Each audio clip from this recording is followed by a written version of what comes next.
तो बस एक ही धुन है कि मदीना देखूं।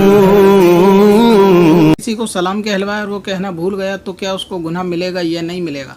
देखिए, सलाम भिजवाने के लिए भी मसला वही है कि अगर कोई शख्स किसी से कहता है कि फ़लाँ को मेरा सलाम कहना, तो उस पर ये सलाम अमानत है, ये उसको पहुंचाना ज़रूरी है, यानी ये सलाम उसको कहना ज़रूरी है।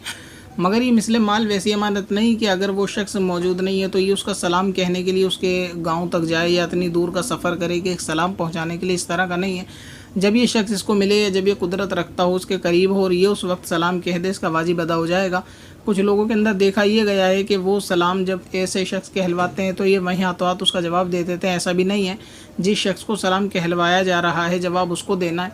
हाँ, इसका ये वाजिब सलाम पहुंचाना उस वक्त होगा जब ये अपने मुंह से कबूल भी कर ले कि हाँ ठीक है, मैं इसका सलाम कह दूंगा।